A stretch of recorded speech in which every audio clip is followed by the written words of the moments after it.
Bonjour à toutes et à tous. Je vais plutôt vous raconter des histoires et poser des questions qu'apporter des réponses.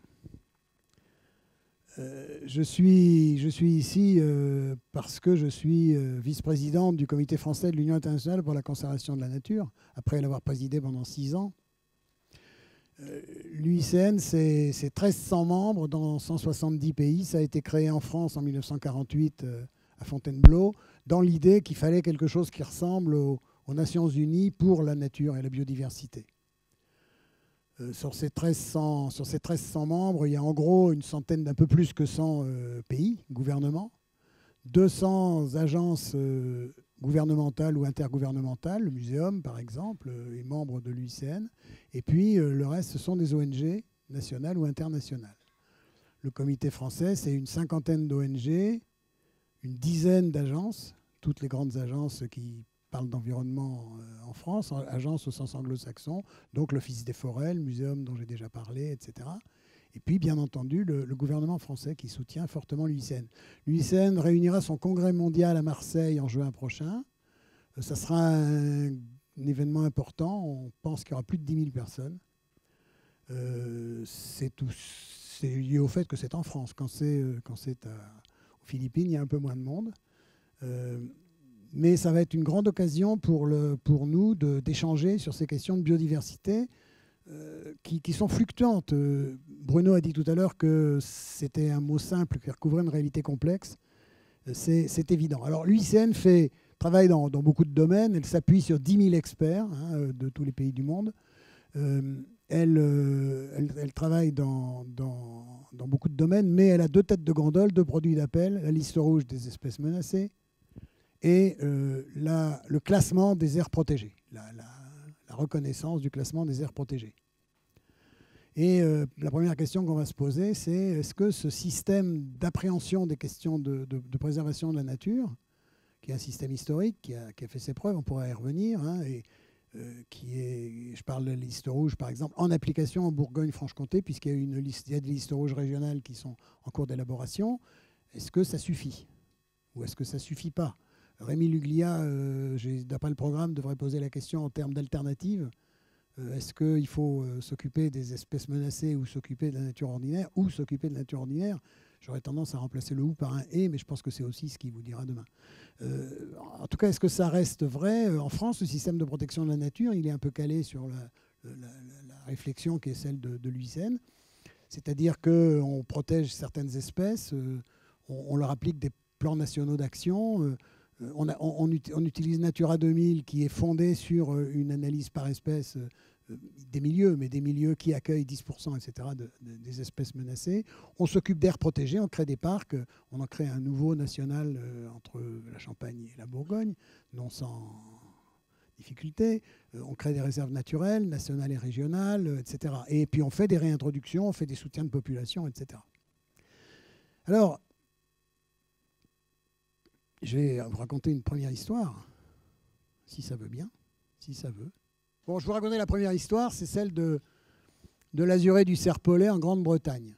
Les azurés, vous voyez ce que c'est ces petits, je parle pour les géologues, c'est ces petits papillons bleus qu'on voit voler sur les coteaux calcaires. Comme la plupart des papillons, ils sont liés, ils ont coévolué avec une espèce. En l'occurrence, l'azuré du serpolet a coévolué avec le serpolet. Donc on en trouve là où on trouve du thym et du serpolet. L'azuré du serpolet disparaît de Grande-Bretagne et la Grande-Bretagne met en place immédiatement, c'est dans les années 70, des mesures de protection qui sont celles que nous connaissons. C'est-à-dire qu'on commence par protéger l'azuré du serpolet et par aménager des zones d'accueil pour les populations résiduelles d'azuré du serpolet. Mais l'azuré du serpolet, même si on a interdit aux entomologistes de les piquer avec des épingles dans des boîtes en liège, il continue de disparaître. Alors la Grande-Bretagne se dit qui est un pays où on aime la nature, à la différence d'autres. La Grande-Bretagne se dit qu'il faut qu'on en réintroduise. Ils vont en chercher en Suède, où il en restait beaucoup. On réintroduit l'azuré du serpolet en Grande-Bretagne et ça ne prend pas. L'azuré du serpolet ne se reproduit pas correctement et rien ne se passe. Alors, en fait, dans les mêmes années, on étudie un peu plus attentivement la manière de vivre, l'éthologie de l'azuré du serpolet. Et on constate que ce papillon qui pond sur le serpolet, il y a des chenilles qui font leurs 2 premières mues de chenilles habituelles sur les feuilles et les fleurs de serpolet. La 3e mue, elle se transforme en ce qu'on appelle une pupe, c'est-à-dire une chenille un peu ramassée sur elle-même, qui tombe au sol. Les fourmis, qui sont des myrmicas, les fourmis, ramassent cette pupe en croyant que c'est un œuf de fourmi. Elles le ramènent dans la fourmilière. Et dans la fourmilière, la pupe en question mange les larves voisines et les œufs voisins de fourmis et se fait nourrir prioritairement comme s'il s'agissait d'un œuf de reine. Pourquoi? On l'a découvert encore plus récemment, on l'a découvert dans les années 2000, parce que la nymphe grésille, la pupe grésille, et elle fait des petits bruits avec ses mandibules, et ces petits bruits sont les mêmes que ceux que fait une larve de reine et pas les mêmes que ceux que fait une larve d'ouvrière, donc elle est nourrie en priorité. Elle est nourrie en priorité et elle mange quand même les enfants des gens qui la nourrissent.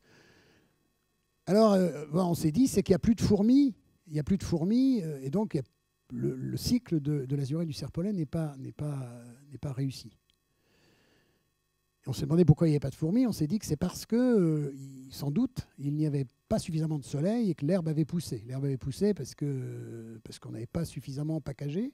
Et surtout parce que, en 1952, le docteur Armand Delille avait introduit la myxomatose dans son espace fermé de murs en Eure-et-Loire, que la myxomatose s'était sauvée des murs, évidemment, que les lapins malades avaient été passés par des petits trous dans les murs, et que toute l'Europe avait été contaminée par cette maladie qui, encore aujourd'hui, a fait changer complètement les écosystèmes nationaux, y compris pour les chasseurs qui, auparavant, sortaient le soir à 6 heures avec leur fusil, revenaient avec 3 lapins, tous, dans les haies et dans les buissons. Maintenant, ils sont obligés de demander le maintien du courlis dans la liste des espèces chassables.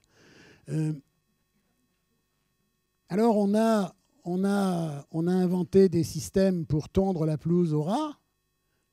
Et puis, on a réintroduit la fourmi myrmica, on a réintroduit l'azurée du serpolet. Et tant bien que mal, on a réussi à reconstituer quelques populations d'azurée du serpolet en Grande-Bretagne. Pourquoi je raconte cette histoire? Vous l'avez compris, c'est parce qu'elle donne une bonne idée de l'inadéquation des mesures de protection habituelles. Je vous raconte une autre histoire que j'aime bien. Non, c'est dans l'autre sens. Je suis nul. Je vous raconte une autre histoire que j'aime bien parce que je l'aime beaucoup, parce que Robert Barbeau, qui a été un homme extrêmement important pour la protection de la nature, qui était professeur au muséum, la racontait mieux que moi. Il y a des loutres de mer en Alaska. Ces loutres de mer, elles ont une particularité par rapport aux autres espèces arctiques, aux autres espèces du Nord, c'est qu'elles n'ont pas de graisse. Moi, pas beaucoup. Les autres espèces ont une isolation par la graisse. Les loutres, elles doivent leur isolation au fait qu'elles ont 1500 poils au millimètre carré. Et que, par conséquent, elles sont très attirantes pour les trappeurs, qui veulent se faire des chapeaux et des vêtements. Donc, il ne restait que 2000 loutres de mer en Alaska vers 1900. On a pris une mesure de protection, on a interdit la capture des loutres de mer en Alaska. Résilience de la biodiversité qui a été évoquée ce matin. On était remonté à 50 000 loutres de mer en 1980. On était content du résultat, mais on est redescendu à 4 500 loutres assez vite dans les années suivantes. La raison, c'est que les pêcheurs ont surpêché au large de l'Alaska, comme ailleurs, les poissons dont se nourrissaient les phoques et veaux marins. Les phoques et veaux marins étaient la nourriture des orques. Les orques, ne pouvant plus manger des phoques et veaux marins, se sont mises à manger des loutres, ce qu'elles aiment moins parce que ça leur met des poils dans les dents, mais quand même, elles ont mangé des loutres. Alors, c'est déjà embêtant, puisque les mesures de protection de la loutre ne se sont pas montrées efficaces, mais surtout, ça a eu des conséquences graves, parce que les loutres, en moins grand nombre, ont mangé moins d'oursins. Et les oursins ont mangé... se sont mis à manger 9 fois plus qu'avant les grands herbiers, les grandes forêts de laminaires des algues qu'il y a dans le coin et qui servent de zone de nourrissage et de naissance aux poissons. Ce qui fait qu'il y a eu moins de poissons, donc les pêcheurs en ont pris un pourcentage encore plus important et le déséquilibre s'est aggravé. On a eu ce phénomène-là à l'époque. On a actuellement un phénomène analogue, puisque les ours blancs, qui n'ont plus de banquise pour se promener en mer et aller attraper des phoques et des poissons, les ours blancs se mettent à manger des oiseaux marins. Et c'est un conflit entre deux objectifs de conservation. Est-ce qu'on veut conserver les ours blancs aux dépens des oiseaux marins, ou est-ce qu'on veut conserver les oiseaux marins? L'IPBES, qui est, vous le savez, l'équivalent pour la biodiversité du GIEC, l'IPBES a publié et a tenu sa réunion en France il y a quelques mois et a publié un très intéressant rapport consacré aux questions des écosystèmes, à la qualité du sol, à la biodiversité des profondeurs, etc. Et pour attirer le chaland, l'IPBES a dit il y a 1 million d'espèces qui sont menacées de disparition. Et c'est la seule phrase, pratiquement, que les médias ont repris du rapport de l'IPBES, qui était très différent de ça. Alors ça veut dire quoi, 1 million d'espèces menacées de disparition? Menacées de disparition quand? Homo habilis a disparu depuis quelque temps. On s'en porte plutôt bien. Les dinosaures dont tu as parlé, Bruno, ont disparu, heureusement pour nous. Donc ça veut dire quoi? Ça veut dire quoi? À quelle échéance? Pourquoi? Comment? C'est quoi 1 million d'espèces menacées de disparition? D'ailleurs, au fond, c'est quoi une espèce? Je vais vous raconter une autre histoire, c'est celle d'Astraptes fulgerator. En 1775, un éminent pasteur, donc naturaliste, à l'époque en Allemagne, publie la désignation d'un papillon qu'on lui a apporté d'Amérique centrale, qui est un papillon bleu avec des ailes noires, que vous avez, noir avec des taches bleues, et qu'il appelle Astraptes fulgerator, selon le système que Linné vient de mettre en place, qui consiste à avoir un nom de genre avec majuscule et un nom d'espèce avec une minuscule.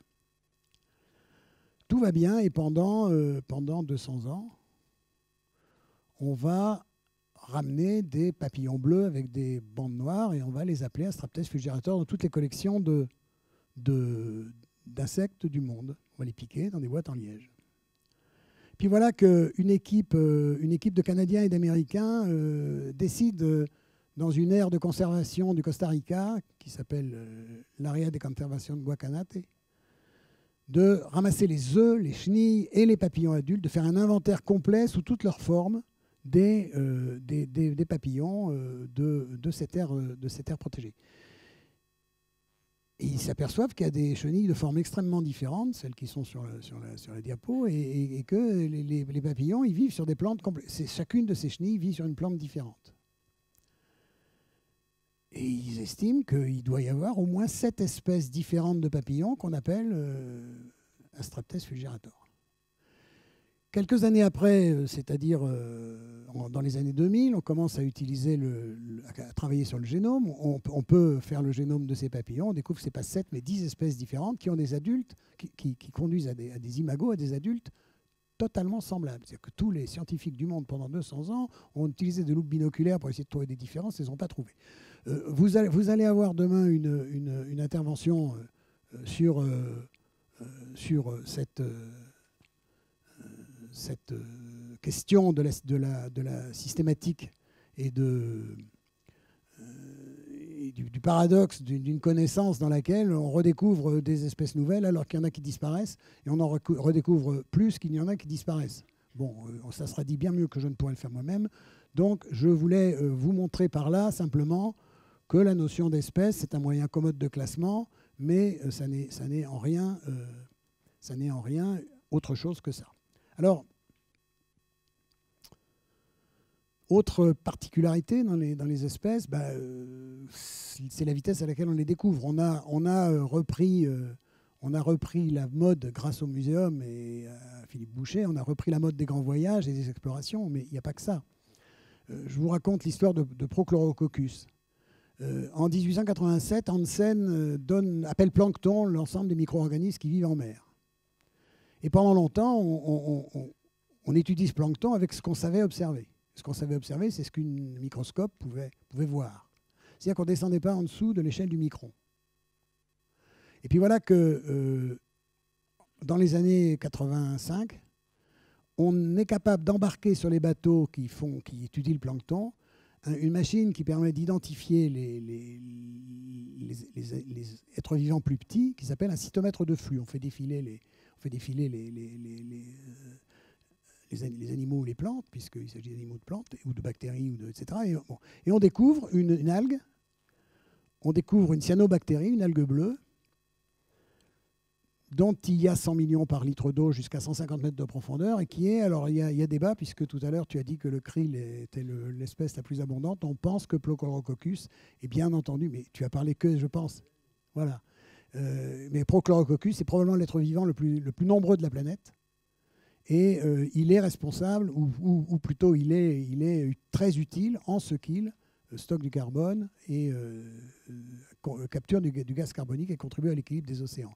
Voilà donc qu'en 1988, on a identifié une espèce qui est la plus abondante de notre monde vivant. Voilà, donc les espèces, ben voilà, on en est en gros, quoi. On en découvre environ une vingtaine de milliers d'espèces par an. Ces espèces, on ne les découvre pas toutes sur le terrain, on les découvre beaucoup dans les collections anciennes des musées, où on s'aperçoit qu'il y avait des choses qu'on avait confondues ou oubliées.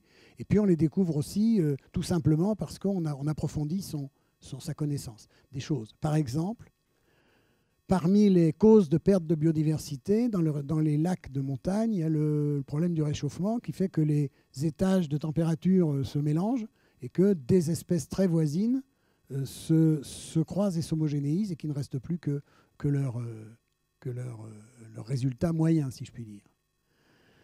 Bon, espèce d'accord, je vous raconte l'histoire du crépice de Nîmes. Une équipe du CNRS à Montpellier, qui est dirigée par Pierre-Olivier Cheptou, s'occupait notamment des conditions dans lesquelles les plantes évoluent, et notamment des conditions dans lesquelles elles évoluent dans les îles. Et voilà que traversant Antigone, qui est un quartier, je ne sais pas si vous connaissez Montpellier, qui est un quartier prétentieux, construit par un maire un peu mégalomane, dans lequel il y a des grandes esplanades de béton en fausse pierre avec des carrés pour les arbres. Et Cheptou se dit, mais j'ai un archipel là.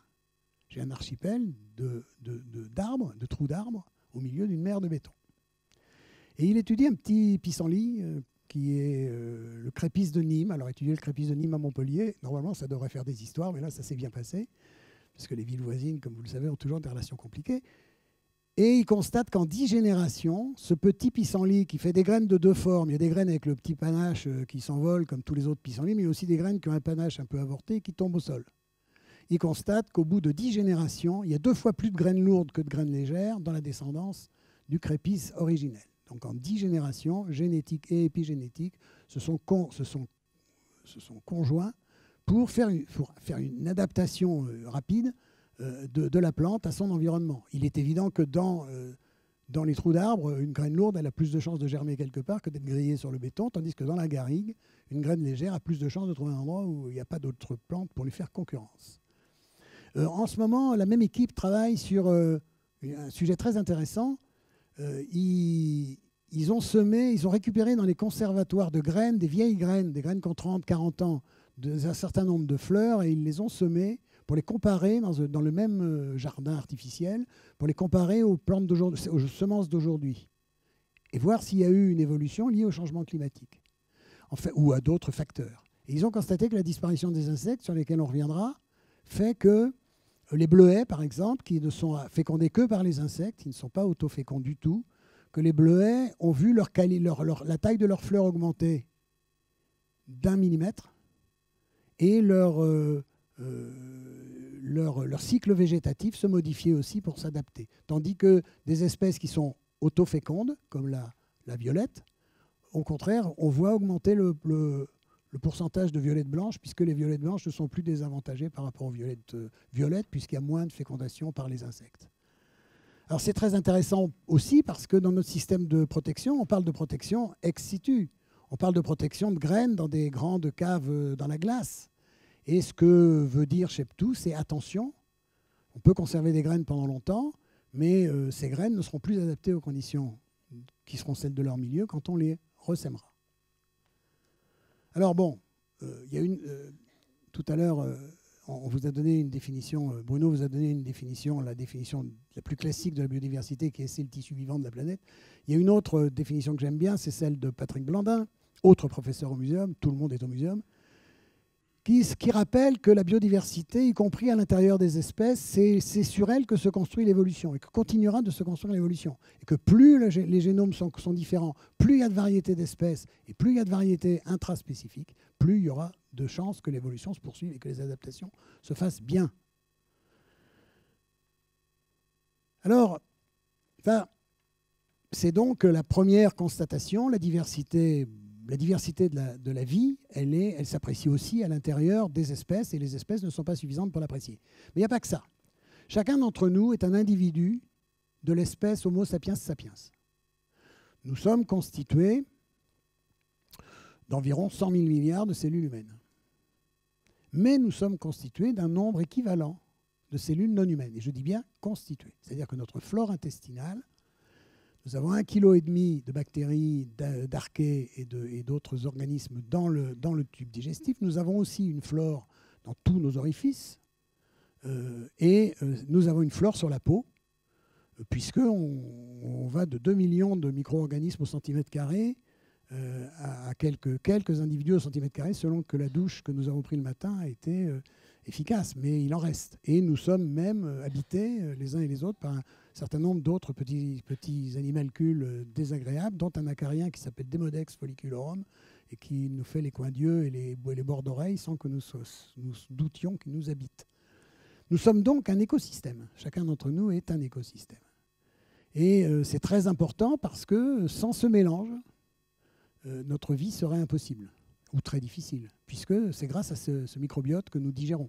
Et c'est aussi ce microbiote qui a de l'influence sur une quantité d'éléments de notre vie, puisqu'on s'interroge pour savoir si c'est le microbiote qui se modifie quand notre état de santé se modifie, ou si c'est notre état de santé qui modifie notre microbiote, mais des maladies mentales, le diabète, des maladies auto-immunes, etc., sont de plus en plus...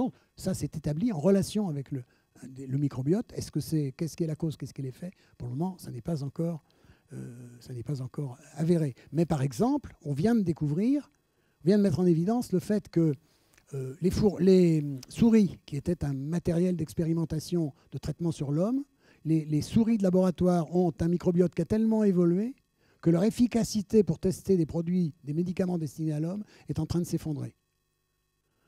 Donc, espèce, écosystème. C'est d'ailleurs très... Encore, ça va plus loin. Nous sommes des eucaryotes, comme tout le monde, sauf les bactéries et les archées, pour faire simple.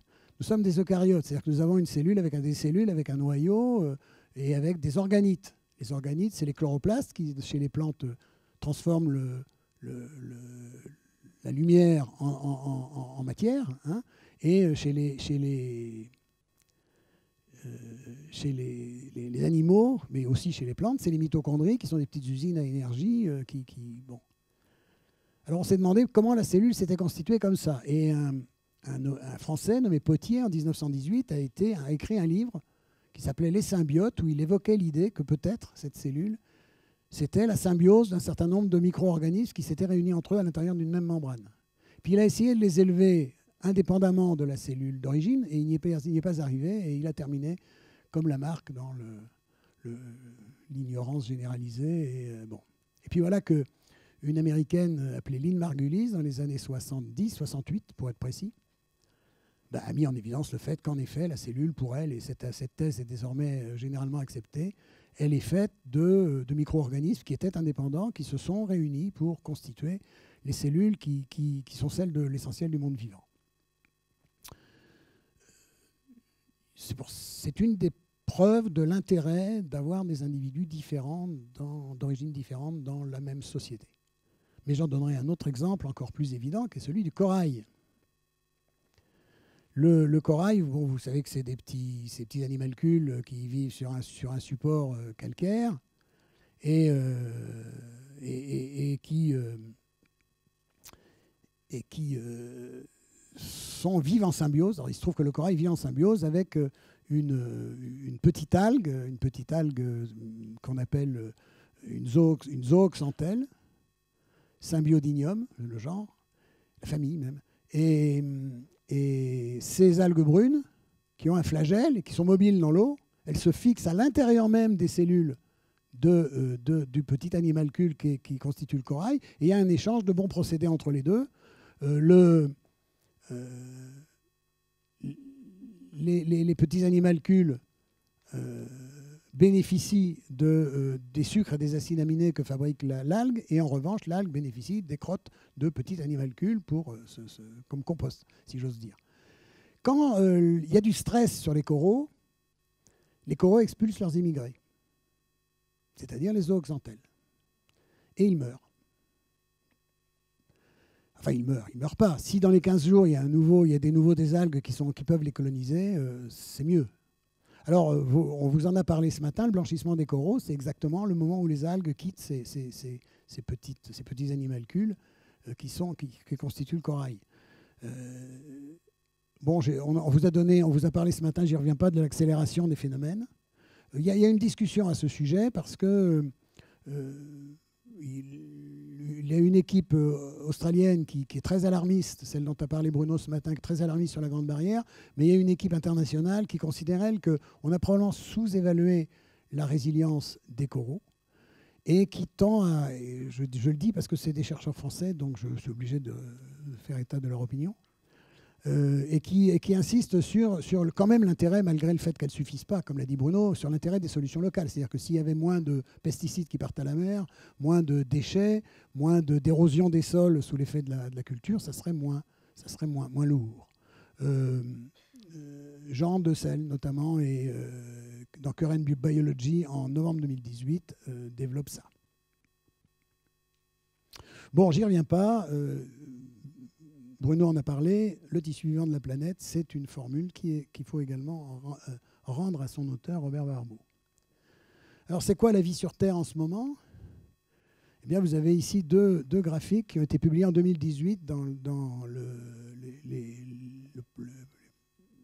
compte-rendu de l'Académie des sciences des États-Unis. Ils sont une équipe essentiellement israélienne. Sur le graphique de gauche, vous avez les plantes en vert, les archées en violet, les virus en tout petit, les bactéries. Alors, tout ça est un peu théorique, puisque les nombres dans les espèces de bactéries, etc., bon, c'est un peu théorique, mais bon. Et vous avez en bas les animaux en violet, dans le petit coin, là. Et ces animaux, ils sont détaillés dans le graphique de droite. Vous voyez, ça va? Ils sont détaillés dans le graphique de droite. Et vous avez les mollusques, les nématodes, les annélides. Alors en bas, vous avez en rose le bétail, les animaux domestiques. Vous avez en rose plus soutenu l'homme. Et vous avez en rouge, dans le petit coin à droite, tout à fait le tout petit coin, l'ensemble des mammifères sauvages. L'ensemble des mammifères sauvages qui représente 0,07. Bon, voilà ce qui reste aux mammifères sauvages dans l'ensemble de la biomasse de la vie sur Terre. Je passe sur les crises, parce que ça, vraiment, Bruno en a tellement mieux parlé que moi, c'est important. Il a parlé du stock. Je n'y reviens pas, mais je voudrais compléter en disant deux choses. D'abord, pourquoi est-ce qu'on a fait le stock? Parce que mais vous en témoignez sûrement aussi, parce que les naturalistes, ils commencent par les oiseaux. Je ne sais pas pourquoi, parce que ça fait rêver, ça vole, mais tout le monde commence par les oiseaux, donc on a travaillé sur les oiseaux. Voilà, donc ça a été lancé en 89, l'idée est simple, vous connaissez sans doute, l'idée est simple, on divise la France en petits carreaux, et puis on va compter au son et à la vue, pour faire simple, les oiseaux qui s'y trouvent. Donc on a une base, non seulement en type d'espèces, nombre d'espèces, mais un peu en abondance aussi.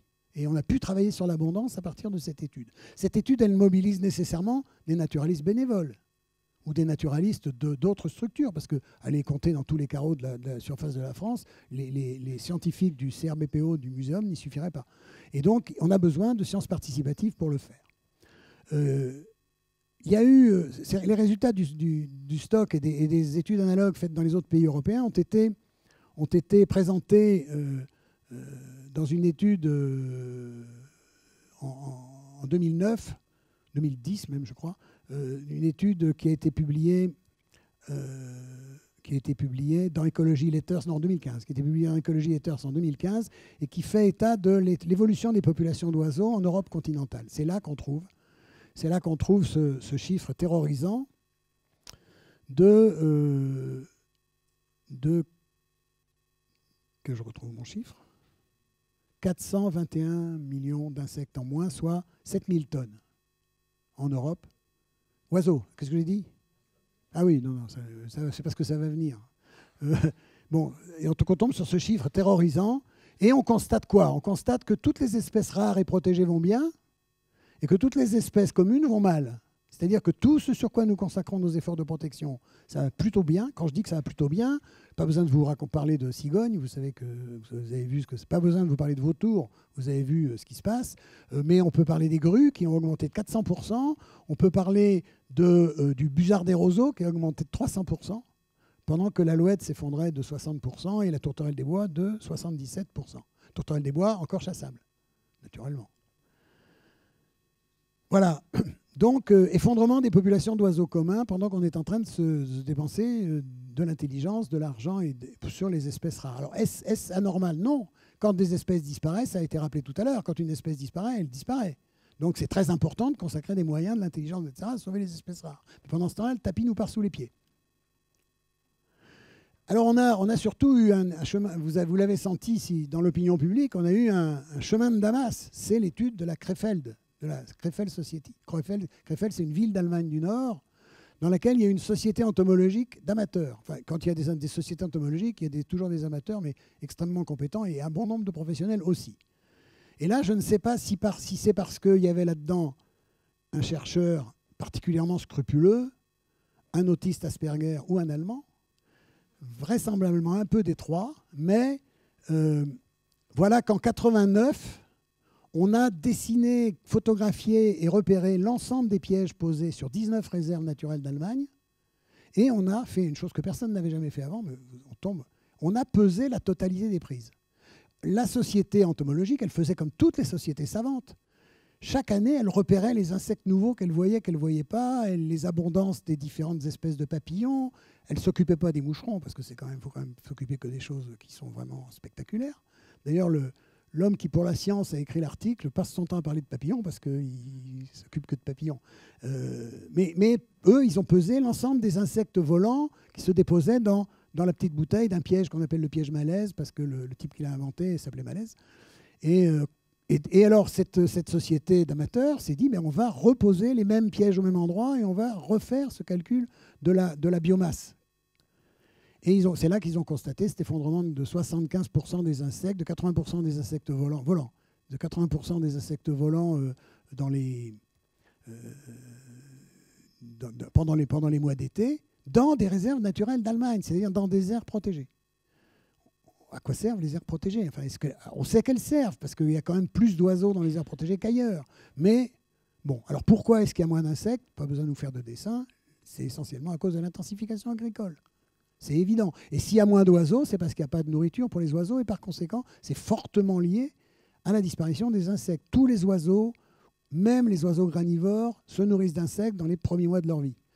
Alors, les chasseurs et les agriculteurs qui sont copains comme cochons se mettent d'accord pour constater la disparition des perdrix, moins 90%, mais ils devraient en tirer un peu les conséquences. Si les perdrix ont disparu, ou quasiment disparu, la perdrix rouge a pratiquement disparu de France, c'est bien parce que les agriculteurs ont des pratiques qui font que les perdrix n'ont plus de nourriture pour nourrir leurs petits.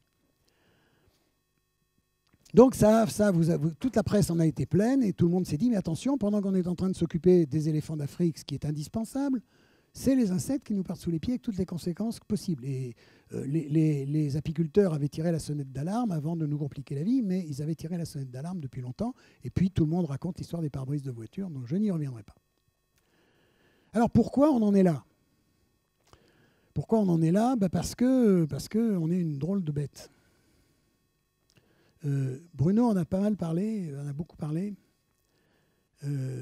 On était environ 5 millions d'humains sur Terre avant le néolithique. C'est normal. C'est normal parce que un gros mammifère omnivore, il y en a d'autres, qui sont assez généralement répandus. L'ordre de grandeur, c'est le million. L'ordre de grandeur de la population, c'est le million. L'ours brun, qui est présent dans tout l'hémisphère nord, dans la période de il en reste 200 000 à peu près, dans la période de sa splendeur, ils étaient 2 millions. On estime qu'ils étaient 2 millions. Bon.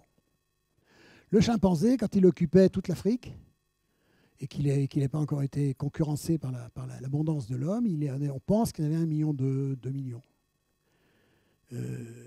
Homo ergaster, on estime qu'il y en avait 200 000.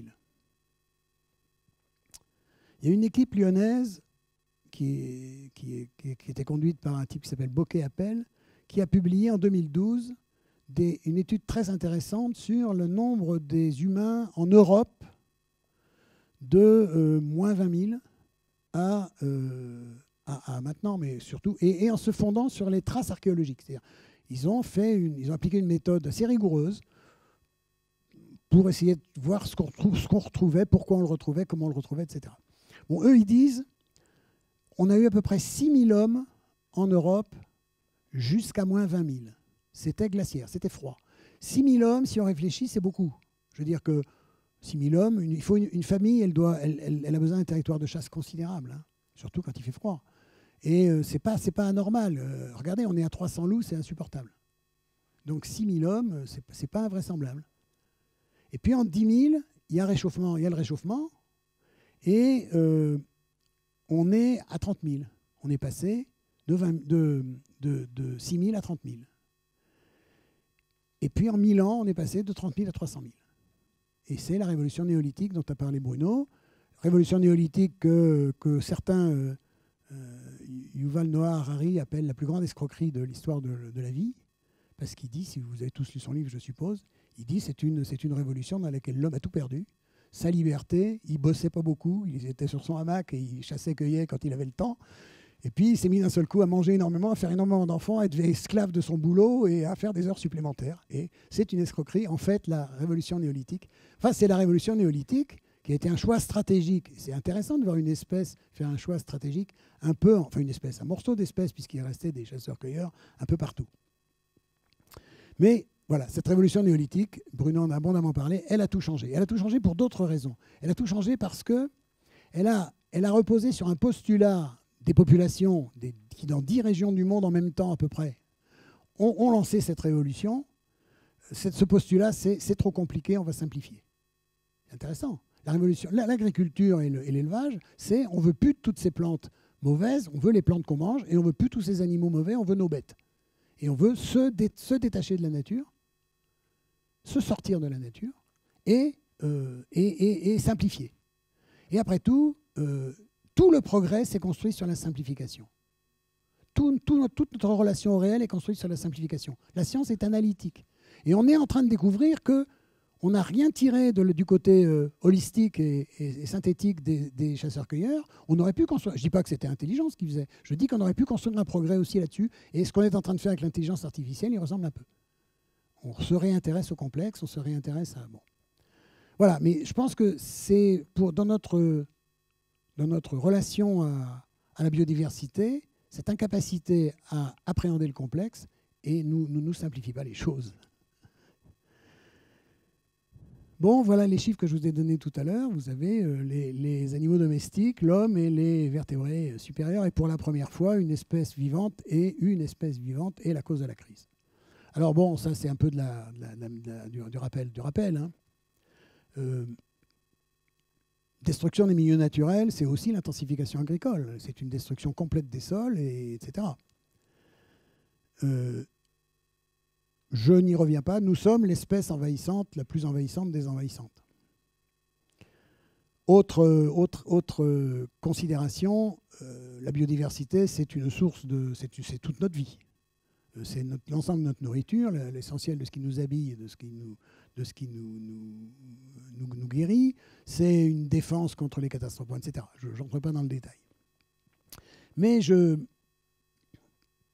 placé ça dans le chapitre « La bourse ou la vie » parce que, comme le disait Bruno, nous avons besoin d'urgence de renforcer le volet économique de notre appréhension des questions de biodiversité, mais on y reviendra tout à l'heure avec des considérations éthiques. Une petite histoire, parce que là on a beaucoup de choses un peu théoriques. c'est l'histoire des biocarburants. Parce que les biocarburants, il n'y en a que deux, le charbon et le pétrole. C'est les deux seuls biocarburants. C'est les deux seuls carburants qui ont été construits sur la biodiversité, par la biodiversité. Les autres, c'est peut-être des agrocarburants, mais ce n'est sûrement pas des biocarburants.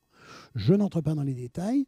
3 milliards d'années de stock inutilisé, certes, mais 3 milliards d'années de stock des parties animales de la mer, de la faune de la mer pour le pétrole et des forêts marécageuses du Carbonifère pour le charbon, que nous sommes arrivés à consommer pratiquement intégralement en 300 ans.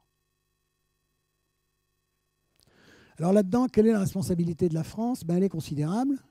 Et pour l'UICN, c'est aussi une réalité. Puisque, d'abord, nous sommes un pays riche et un pays prédateur. C'est-à-dire que l'essentiel de notre responsabilité sur la biodiversité, ce n'est pas de poser des nichoirs, c'est d'arrêter de bouffer de l'huile de palme. Enfin, on peut aussi poser des nichoirs. Mais bon, réfléchissons. Nous sommes surtout un pays riche et surtout un pays prédateur. Ensuite, on est un pays maritime. Et on oublie que l'essentiel, que une bonne partie des problèmes dont nous avons la responsabilité tiennent au fait que nous sommes la deuxième puissance maritime grâce à toutes les aires marines qui entourent nos innombrables confettis de territoires d'outre-mer. Nous sommes ensuite, et c'est notre troisième, la plus importante responsabilité, nous sommes ensuite outre-mer. Il y a plus d'espèces endémiques en Nouvelle-Calédonie qu'en Europe. C'est-à-dire que nous sommes responsables de plus d'espèces qui n'existent que chez nous, que l'ensemble de l'Europe n'est responsable de la disparition d'espèces, qu'ici elle disparaîtrait d'Europe, disparaîtrait pour toujours. Nous sommes je le remets, dans beaucoup des hotspots de biodiversité qui ont été repérés dans le monde. C'est celles dans lesquelles il y a 60% des espèces vivantes sur quelques 2% du globe. Et puis la métropole elle-même, on a une chance incroyable, on va de 0 mètre à 4810 mètres, qui est quand même le toit de l'Europe. On va des dunes de Flandre et des plages de Flandre à la Méditerranée. Même en métropole, on est en Europe dans une position tout à fait spécifique. Bon, un petit rappel de ce qu'on vient de dire. Nous sommes sortis de la nature au néolithique. Descola, lisez Descola si vous ne l'avez pas déjà fait, ou relisez Descola, comme on dit dans ces cas-là. Il fait une analyse éblouissante de ce que c'est que les rapports de l'homme avec la nature, et il met en évidence ce qu'ont été les rapports de nos populations avec la nature, qui se sont encore renforcés à la Renaissance, puisqu'à la Renaissance, on a cessé de croire à la création. Enfin, on a cessé de croire à la création. On a, à la Renaissance, décidé de mettre en cause, y compris les vérités religieuses. C'est-à-dire qu'on a décidé à la Renaissance que peut-être que la Terre tournait quand même autour du Soleil, et peut-être que on pouvait encore aller plus loin dans le progrès simplificateur, etc. Bon, un petit rappel pour dire que, pour s'expliquer sur une chose dont on n'a pas toujours conscience, pourquoi les chasseurs et les forestiers ont été des précurseurs en matière de protection de la nature, même si maintenant, ce n'est pas forcément toujours aussi vrai. Tout simplement parce que l'agriculteur, il a le résultat de ses travaux dans l'année. S'il fait une bêtise, l'année suivante, il peut corriger le tir. Le forestier et le chasseur, ils ne savent pas. Si le chasseur travaille sur des populations sauvages, il n'a pas d'emprise sur ces populations sauvages. Et le forestier, c'est pareil. Les résultats, on les voit 100 ans après, et par conséquent, il met pas, ces deux populations, ces deux cultures, ne mettent pas tous leurs œufs dans le même panier. L'agriculture met tous ses œufs dans le même panier. Donc, voilà pourquoi ce sont des précurseurs. Et c'est intéressant de constater que les 3 premiers théoriciens américains des questions de protection, les 2 plus anciens qui sont Muir et Pinchot, étaient des forestiers, et que Aldo Léopold était lui aussi un chasseur et un forestier.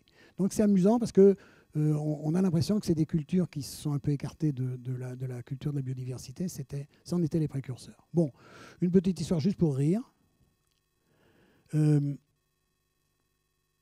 On a donc le café, il y en a 2, il y a l'arabica, alors il y a 2 espèces, il y a l'arabica et le robusta, il y en a d'autres, mais enfin il y a 2 espèces cultivées, l'arabica et le robusta, et ils viennent d'Arabie. Comme l'arabica vient d'Arabie, comme son nom l'indique, et il aime bien les collines, et il aime bien un climat certes un peu chaud, mais un peu frais aussi. Et donc il se plaît très bien dans les collines du Mexique, et notamment dans le Chiapas. Les plants de café plantés dans le Chiapas étaient envahis de cochenilles. Et les agriculteurs qui cultivaient ces caféiers avaient très bien pris conscience qu'il y avait des fourmis, qui, comme chez nous, s'occupaient des pucerons. Vous savez pourquoi les fourmis s'occupent des pucerons? Parce que les pucerons ont une petite goutte de miel sur le bout du dos, et qu'il y a un échange de bons procédés entre les fourmis qui mangent ce miel-là et les pucerons que les fourmis défendent contre les coccinelles, notamment. Et évidemment, qu'est-ce qu'il y a des coccinelles? Là, c'est une coccinelle grise avec 2 gros points noirs. Et qu'est-ce qui se passe? Les coccinelles essayent de manger des pucerons, les fourmis les chassent, comme elles peuvent, parce que les fourmis sont capables de manger les œufs de coccinelles, de manger les larves de coccinelles et de faire peur aux coccinelles en s'y mettant beaucoup.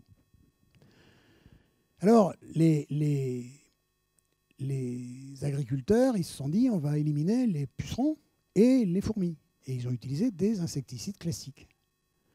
Ces insecticides ont en effet tué les fourmis et les pucerons. Mais il se passait autre chose. Il se passait autre chose, qu'il y a une petite mouche qu'on appelle les phorides, qu'on appelle la mouche décapiteuse, parce qu'elle colonise l'insecte. Et bon, il y a des phorides. Il y a une phoride qui s'attaquait aux fourmis du caféier. Quand les fourmis voyaient voler des petites mouches, elles faisaient les mortes. Elles s'attachaient par leurs pattes arrière, elles pendaient sur les feuilles, elles faisaient les mortes. Et elles émettaient un phéromone pour prévenir les autres colonies de fourmis qui avaient des phorides. Sauf que il n'y avait pas que les fourmis voisines qui sentaient l'odeur du phéromone, il y a aussi les coccinelles. Les coccinelles savaient que quand les fourmis faisaient les mortes et envoyaient leurs phéromones, elles pouvaient attaquer, elles pouvaient y aller, elles ne seraient pas attaquées. Et donc, on a tué les fourmis et on a tué les pucerons. Le cycle de vie du puceron est très court. Donc, dès que l'insecticide a cessé son action, a été évacué, les pucerons se sont de nouveau reproduits abondamment. Il n'y avait plus de fourmis, mais ce n'est pas très grave, puisqu'il n'y avait plus de coccinelles, elles n'étaient pas prévenues. Puisque les fourmis n'émettaient plus de phéromones, les coccinelles n'étaient pas prévenues.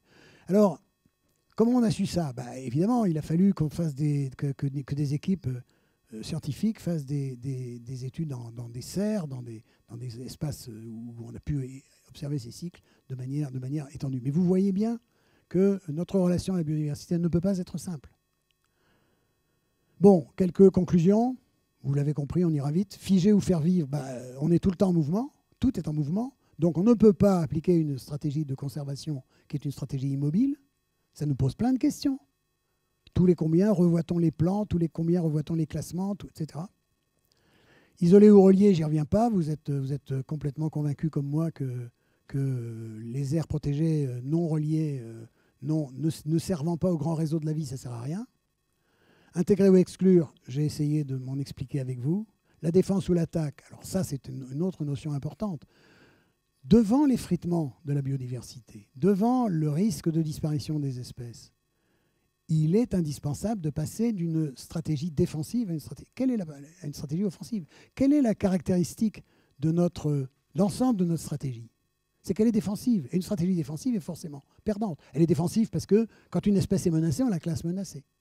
Quand un espace est fragile, on le classe protégé.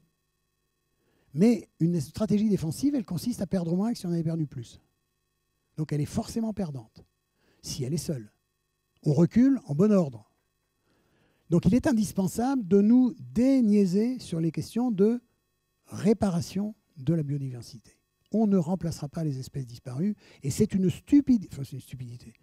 On se fait plaisir en se disant qu'on va mettre les paillettes de sperme du dernier rhinocéros blanc du Nord en contact avec les ovules prélevés sur les 2 dernières rhinocéros blancs du Nord pour les faire porter par une rhinocéros du Sud qui pourra...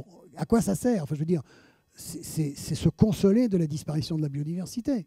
Mais fabriquerait-on 3 nouveaux rhinocéros blancs du Nord? Quelle population aurons-nous construite? Quel milieu naturel aurons-nous enrichi par la... Enfin voilà, donc c'est compliqué.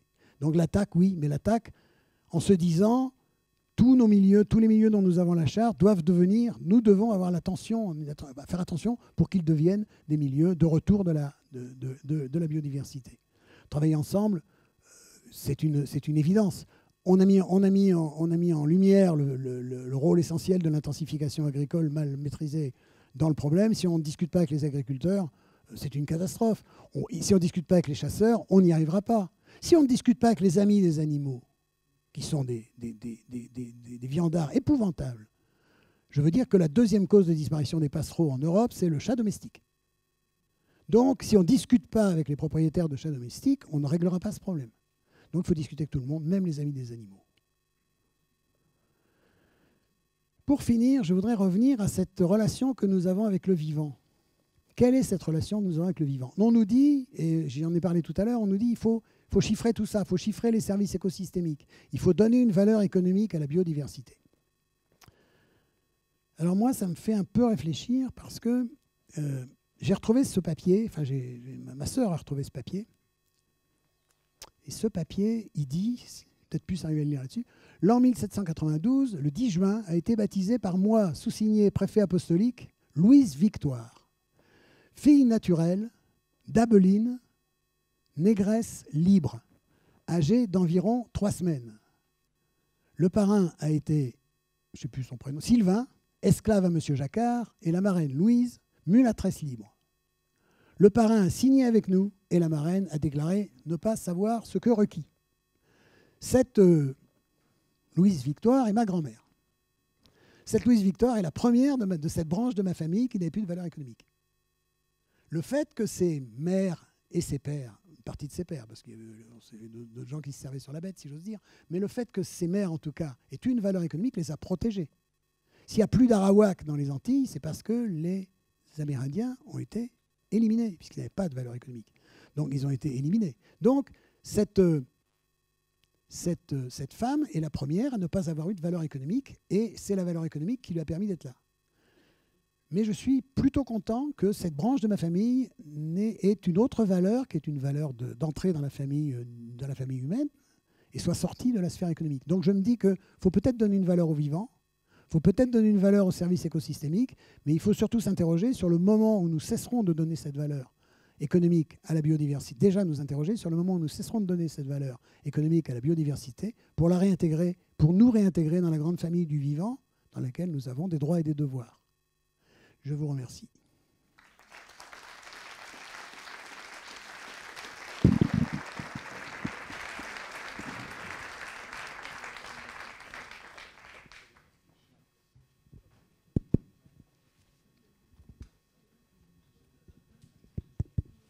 Bien, merci Monsieur Le Tourneux. On peut 2 ou 3 questions, bien évidemment.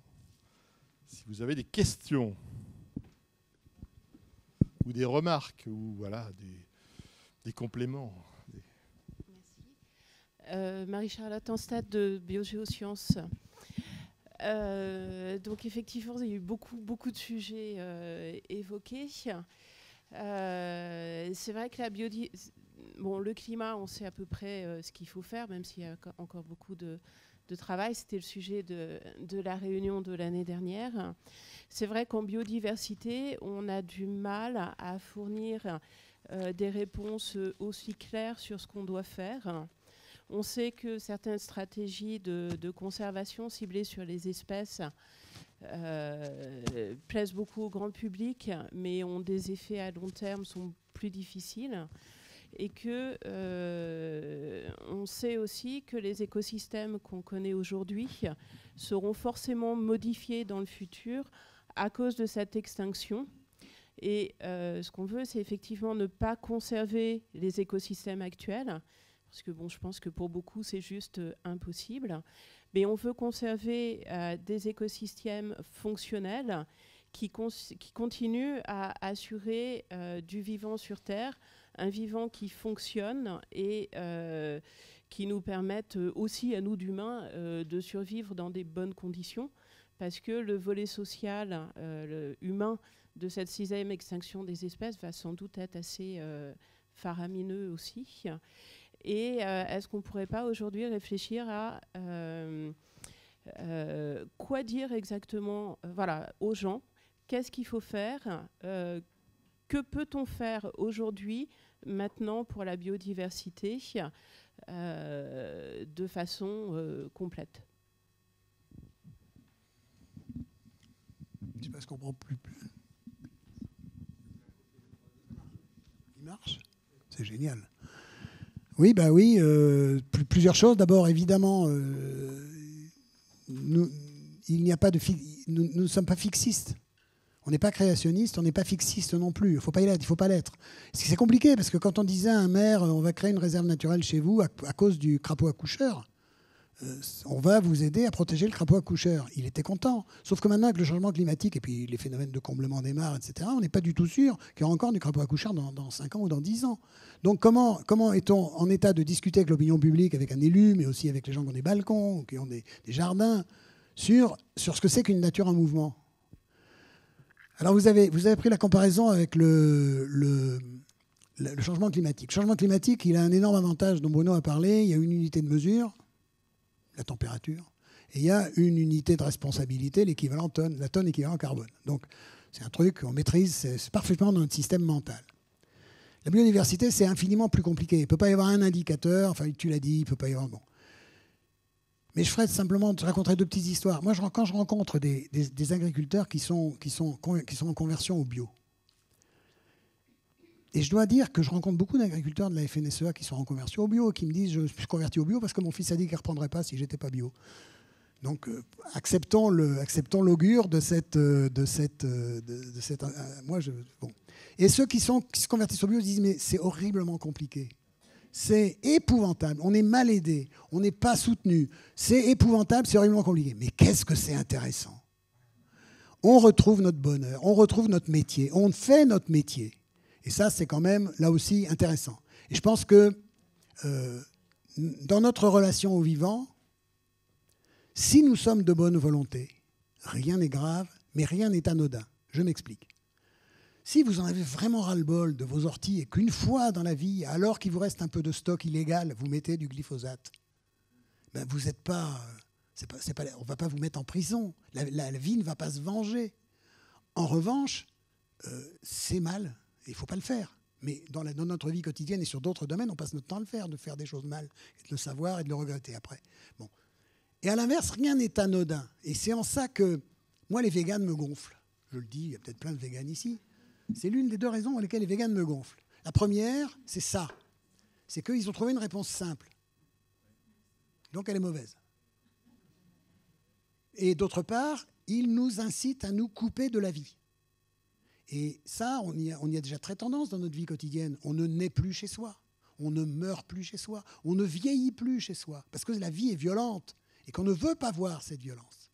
Et au fond, il y a un courant dans l'opinion publique qui est la biodiversité méfiance. C'est plein de sales bêtes, c'est violent, les renards mangent des poules, etc. Et moi, je préférerais me dire que je me retire dans mon coin, sur mon Aventin. Tout ça est très lié au transhumanisme, tout ça est très lié à l'effondrisme. Toutes ces peurs sont des peurs qui nous privent de la capacité d'agir.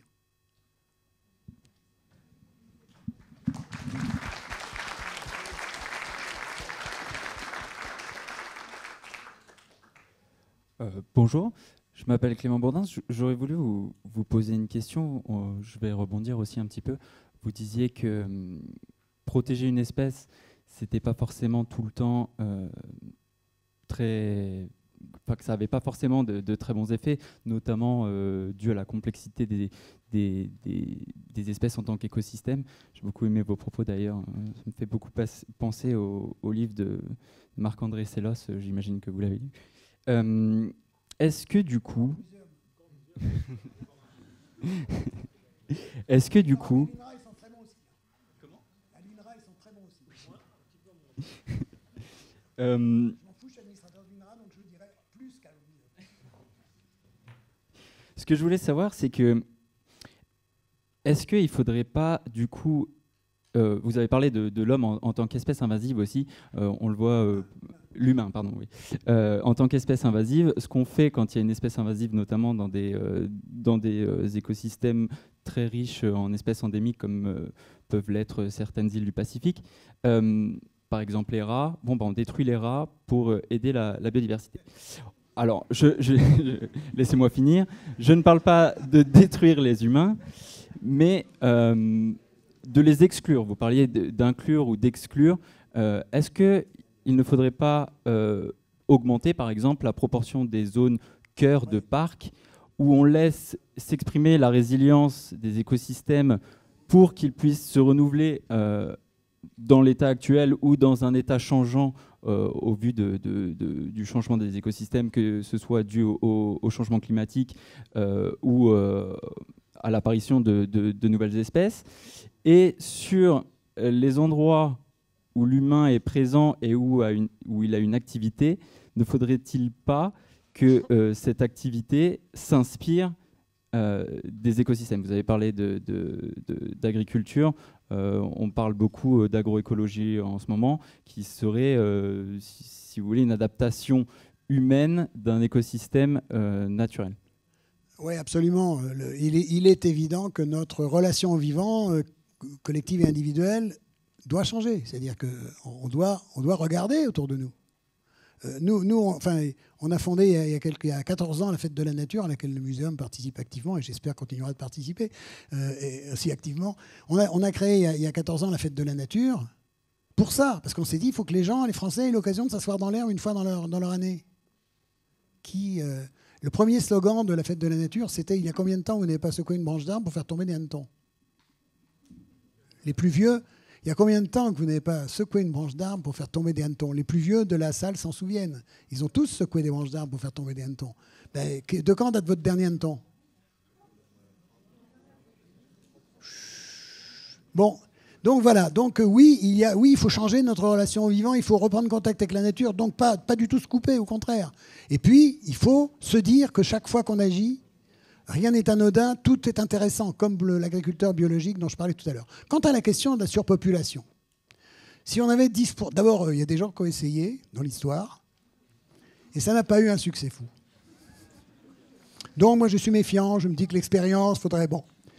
Ensuite, il y a autre chose. Si on était 25 millions, on pourrait se dire qu'on va appliquer une politique de réduction de la natalité et que ça va être efficace. Mais quand on est 7,5 milliards au lieu de 10 millions, c'est pas la priorité. Je ne dis pas que c'est pas utile, je dis pas qu'il faut pas... Puis de toutes les façons, il n'y a pas de problème. Il y a une chose dont on n'a pas parlé jusqu'à présent. C'est que la densité de nos spermatozoïdes a subi la même chute que la densité des oiseaux. Donc le problème pourrait se régler quand même de cette manière. Voilà. Donc d'abord, l'eugénisme et la limitation brutale des populations, ce n'est pas la priorité, pour employer une litote. Et ensuite, oui, en revanche, donner envie aux gens de trouver la nature belle. On a un gros avantage par rapport au changement climatique. Le changement climatique, tout ce qu'il faut faire pour éviter le changement climatique, c'est se faire chier. C'est-à-dire arrêter de rouler, arrêter de voler, arrêter de chauffer trop, etc. Là, les choses qu'il faut faire pour la biodiversité, c'est bien bouffer. Bien, sain. C'est avoir des beaux spectacles, du beau paysage, une bonne manière de vivre. Et si on parlait un peu plus de ça, si on arrêtait de se prendre le chou seulement avec l'effondrement, mais qu'on disait reprenez goût à ça, mais rendez-vous compte comme c'est beau un oiseau. Malheureusement, quand on a des doubles vitrages, on ne les entend plus. Alors ça pose un problème.